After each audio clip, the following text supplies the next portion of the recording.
Hello guys, how are you doing. इस episode की start होती है और हमें देखने के लिए मिलता है कि वो सारे के सारे गुंडे मिशेंगवान के पीछे पड़े हुए थे और यहाँ पर काफ़ी ज़्यादा बुरे तरीके से उसे अटैक करने के लिए आ रहे होते हैं। हमें देखने के लिए मिलता है मिशवांग जो थी वो काफ़ी ज़्यादा गुस्से में आ चुकी थी क्योंकि वो खुद भी मार्शल आर्ट काफ़ी वक्त से प्रैक्टिस कर रही है, जिसके चलते यहाँ पर उसके लिए काफ़ी ज़्यादा आसान हो जाता है इन सारे गुंडों को पीटना। जैसे जैसे वो सारे आगे बढ़ रहे होते हैं उसे पीटने के लिए, तो वो भी उन्हें काफ़ी बुरे तरीके से पीटे जा रही थी। इवन उनमें से दो तीन को तो उसने काफ़ी बुरे तरीके से इंजर्ड भी कर दिया था। तभी एक और बंदा आगे आ रहा होता है उसके ऊपर अटैक करने के लिए, लेकिन वो उसको भी मार के पीछे हटा देती है। एक बंदा रोड लेके पीछे से आता है ताकि उसके सर पे मार के उसे बेहोश कर सके, लेकिन इससे पहले ही मिस शुआंग उसको भी मार देती है। अब एक और लड़का भी आ रहा था साइड से, लेकिन मिस शुआंग को नहीं बल्कि ये बूफैन को हिट कर रहा होता है। ये बूफैन वहाँ से हट गया था और साथ ही हमें देखने के लिए मिलता है कि मिस शुआंग उससे कह रही थी कि आखिर तुम्हें हो क्या गया है, क्या तुम इनमें से किसी एक को भी नहीं संभाल सकते। तभी ये बूफैन कह रहा होता है कि आखिर मैं इनमें से किसी एक को भी कैसे संभाल सकता हूँ, क्या तुम्हें नहीं दिख रहा है कि मेरे हाथ में कुछ सामान है। तभी हमें देखने के लिए मिलता है कि मिस शुआंग काफ़ी ज़्यादा ग्रेसफुली उस बंदे को भी पीठ के पीछे हटा देती है। तभी वो टकलू पर्सन वहाँ पे खड़ा हुआ था और वो अभी भी यही देख रहा होता है कि आखिर मिस शुआंग के हाथों कितनी आसानी से ये सारे के सारे पिट रहे हैं। जिसके साथ ही अब हमें देखने के लिए मिलता है कि यहाँ पर कार के अंदर वो बंदा बैठा हुआ था जो कि इंतज़ार कर रहा होता है उस टकलू का अटैक करने का कि आखिर ये मिस शुआंग को हराएगा या फिर नहीं। हम देखते हैं कि वो लड़का भी वहाँ पर बैठा हुआ था और कह रहा होता है कि ब्रदर स्नेक, आखिर कब इस लड़की को ये लोग मारने में कामयाब होंगे। इतनी देर हो गई है, कब से इंतज़ार कर रहा हूँ मैं। तभी यहाँ पर वो चश्मिश ये कहने लग जाता है कि हाँ वैसे तो तुम सही कह रहे हो, लेकिन ये जो जितने भी थे वो सारे के सारे बस ऐसे ही मामूली लोग थे, लेकिन जो बंदा अब खड़ा हुआ है वो असली मास्टर है जिसका नाम टेटुओ है और ये बहुत ही ज़्यादा ख़तरनाक है। और वो साथ ही ये भी बता रहा होता है कि बचपन से ही मार्शल आर्ट को प्रैक्टिस करता आ रहा है। मार्शल आर्ट के अंदर इसकी स्किल्स बहुत ही ज़्यादा ख़तरनाक है। साथ ही आयरन हेड स्किल को भी बहुत ही ज़्यादा ख़तरनाक तरीके से प्रैक्टिस किया गया है और इसके अलावा ये काफ़ी कुछ प्रैक्टिस करता है मार्शल आर्ट के अंदर। ये पिछले 10 सालों से आयरन हेड की प्रैक्टिस कर रहा है, तो तुम अंदाज़ा लगा ही सकते हो कि कितना ज़्यादा स्ट्रांग होगा।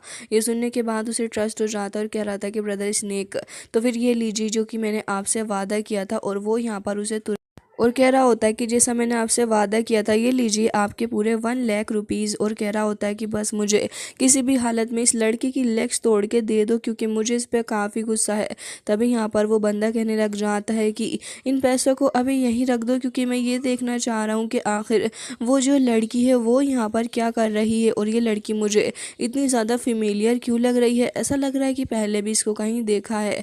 ये सुनने के बाद तो यहाँ पर वो बंदा ही कहने लग जाता है कि उस लड़की के पास तो ऑलरेडी इतनी ज़्यादा खटारा कार है, आप उसके बारे में क्यों ही सोच रहे हैं। उसके बारे में सोच के अपना वक्त बर्बाद ना करें। जिसके बाद आयरन हेड को देखते हैं जो कि आगे बढ़ रहा था रोड लेके और कह रहा होता है कि मैंने तुम में से सभी को एक एक चांस दिया था, बट अनएक्सपेक्टेडली तुम सारे के सारे एकदम ही बेकार निकले। तुम एक लड़की से पिट गए हो, तुम्हें शर्म नहीं आती। तो अब मैं आगे जाऊंगा और इस लड़की को सबक सिखाने वाला हूँ। और कहने लग जाता है कि इस आयरन हेड के सामने ये लड़की नहीं टिक पाएगी और उससे कह रहा होता है कि अगर तुम अब चाहो तो मेरे पास भी आ सकती हो, मैं तुम्हें कुछ भी नहीं कहूँगा। ये सुनने के बाद मिस शुआंग को और भी ज़्यादा गुस्सा आता है और वो तुरंत ही रोड लेके उसके सर पे हिट कर देती है। लेकिन हमें देखने के लिए मिलता है कि वाकई में उसका हेड आयरन हेड था क्योंकि वो रोड ही पीछे को हट जाती है, लेकिन इस बंदे के सर पे कुछ भी नहीं होता। जिसके बाद वो टकलू आगे बढ़ रहा होता है। मिस शुआंग पीछे को हटने लगी थी, तुरंत ही वापस से रोड को उठाती है और एक बार फिर से आगे बढ़ती है। टकलू जैसे उसको मारने वाला था तो वो उस अटैक से बच के एक बार फिर से उसके हेड के ऊपर हिट करती है, बट अगेन उसको कुछ भी नहीं होता है उसके हेड के ऊपर। और अपने सर के ऊपर उसी रोड को मारते हुए अब मिस शुआंग को भी वो पीटने लगा था। जिसके साथ अब हमें देखने के लिए मिलता है कि मिस शुआंग थोड़ी घबरा जाती है, बट फॉर्चुनेटली ये बूफेन इस बार उस रोड को पकड़ लेता है। जब वो बंदा उस रोड को छुटा रहा था तो वो उसे ये बूफैन के हाथों से छीन ही नहीं पाता। वो अपनी पूरी कोशिश कर रहा होता है, लेकिन उसे देख के ऐसा लग रहा था कि शायद से ये बूफैन उसके सामने बहुत ही ज़्यादा पावरफुल है। जिसके साथ ही अब ये बूफैन कह रहा होता है कि ये पाइप तो वाकई में काफ़ी ज़्यादा अच्छी है, लाओ मुझे देखने दो कौन सी ब्रांड की है। जिसके साथ ही कह रहा होता है कि वैसे अगर अगली बार आओ तो मेरे लिए कुछ इस तरीके के पाइप से ज़रूर से ही लेके आना। अब वो टकलू अगेन उस पाइप को छुड़ाने की कोशिश कर रहा होता है, लेकिन फिर भी वो ऐसा करने में कामयाब नहीं हो पा रहा था, जिससे कि उसे काफ़ी गुस्सा आ रहा होता है। जिसके बाद ही हमें देखने के लिए मिलता है कि यहाँ पर टकलू काफ़ी परेशान हो चुका था और अब ये बूफैन कह रहा होता है कि थोड़ा साइड में हट जाओ। जिसके बाद हमें देखने के लिए मिलता है कि टकलू के सर पे ही वो पाइप को फेंक के मारता है। जिसके बाद टकलू कह रहा था कि लड़के, तुम्हारी हिम्मत भी कैसे हुई मेरे अगेंस्ट इतना बड़ा एक्शन लेने की। आज मैं तुम्हें दिखाऊंगा कि मैं कितना ज़्यादा स्ट्रांग हूँ। और आगे बढ़ रहा होता है उसी पाइप को लेके। लेकिन मिस शुआंग कह रही थी कि ये बूफैन थोड़ा संभाल के, क्योंकि इसका जो ब्रेन है वो काफ़ी ज़्यादा स्ट्रांग है। लेकिन ये बूफैन को देखते हैं जो कि एक पंच उसके हेड पे मारता है। जिसके बाद वो बंदा उसी कार के साथ जाके चिपक गया था जिसके अंदर बैठ के वो आया हुआ होता है। और अब उसे खुद भी विश्वास नहीं हो रहा था कि उसका आयरन हेड क्ले हेड कैसे बन गया है। और कह रहा होता है कि मैंने 10 साल से भी ज़्यादा आयरन टेक्निक की प्रैक्टिस की है, तो भला कैसे तुम ये कर पा रहे हो। ये बूफैन उससे कह रहा होता है कि तुम बस कुछ ज़्यादा ही स्टबन हो, इससे ज़्यादा कुछ भी नहीं। चलो आज देख ही लेते हैं कि कौन कितना ज़्यादा स्ट्रांग है, और मैं तुम्हें दिखाऊंगा कि आखिर असली पावर होती क्या है। क्योंकि ये बूफैन को पहले से ही मार्शल आर्ट के बारे में काफ़ी सारी नॉलेज थी, इसलिए अब जैसे ही वो बंदा आगे बढ़ रहा होता है अपनी कुंफू की पावर को इस्तेमाल करते हुए ये बूफैन को हिट करने के लिए, तभी ये बूफैन भी अपनी पावर का इस्तेमाल करता है और अब उसे बुरे तरीके से पीटने लगा था।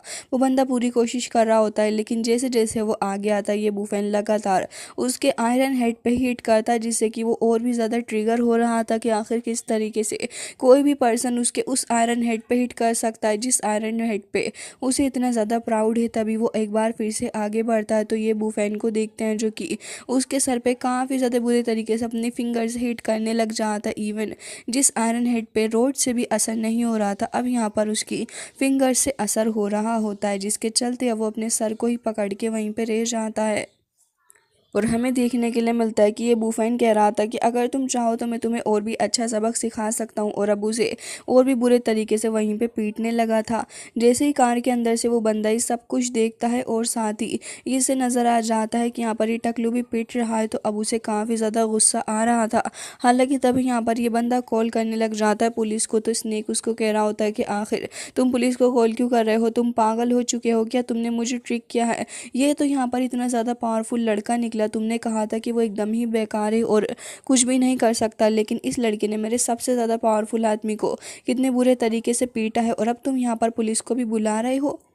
तभी यहाँ पर वो ये कहने लग जाता है कि ब्रदर स्नेक, आप मेरी बात तो सुने, आप गुस्सा ना हो। इस लड़के का बैकग्राउंड आपको नहीं पता, ये बहुत ही ज़्यादा गरीब है और इसकी मदर भी बीमार रहती है, तो हम पुलिस को बुला लेंगे तो फिर पुलिस इसको ही पकड़ के ले जाएगी, फिर ये कुछ भी नहीं कर पाएगा। जिसके साथ ही यहाँ पर ब्रदर स्नेक इस चीज़ के लिए मान जाता है और कह रहा था कि अगर ऐसी बात है तो फिर ठीक है, तुम पुलिस को बुला लो, मुझे इस बात से कोई भी परेशानी नहीं है। और वो तुरंत ही पुलिस को कॉल भी करने लग जाता है।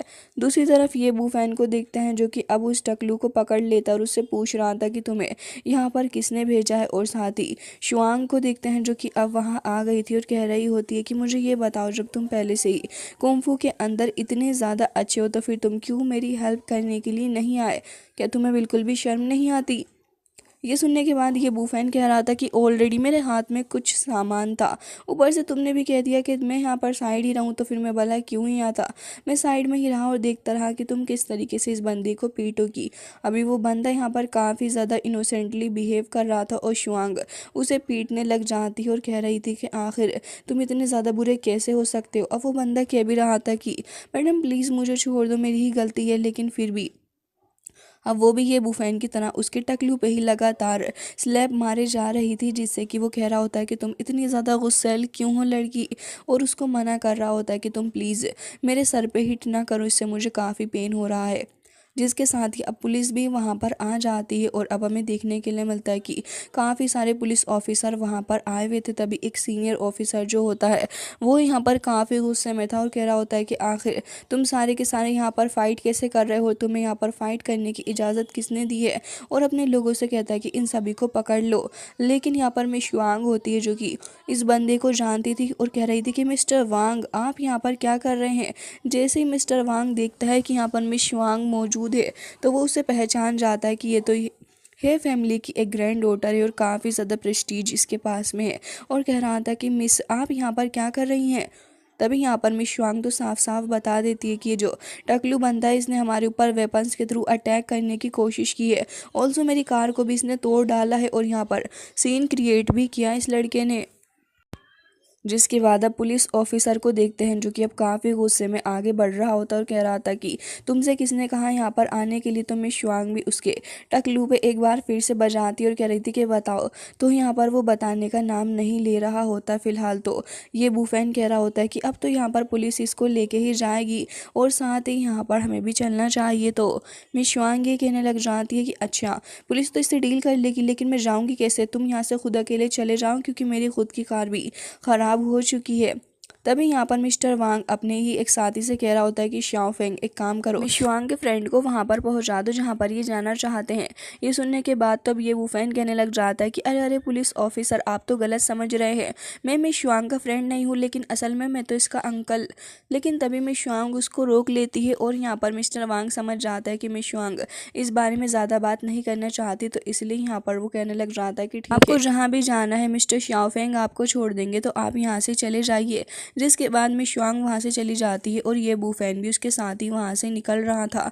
लेकिन तभी वो ऑफिसर को इशारा करता है तो हमें देखने के लिए मिलता है कि अब ऑफिसर उस टकलू को पकड़ के उससे पूछता है कि बिल्कुल सच सच मुझे बता दो कि आखिर किसने तुम्हें हायर किया है। तो यहाँ पर अब वो बंदा बता देता है कि लेफ्ट साइड में वो जो कार खड़ी है वहाँ पर।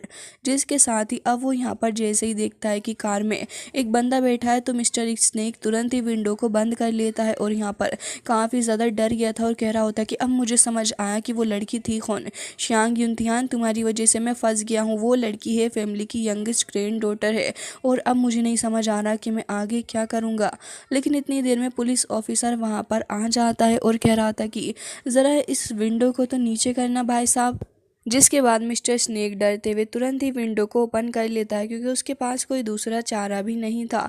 और इसी के साथ ये एपिसोड हो जाता है एंड।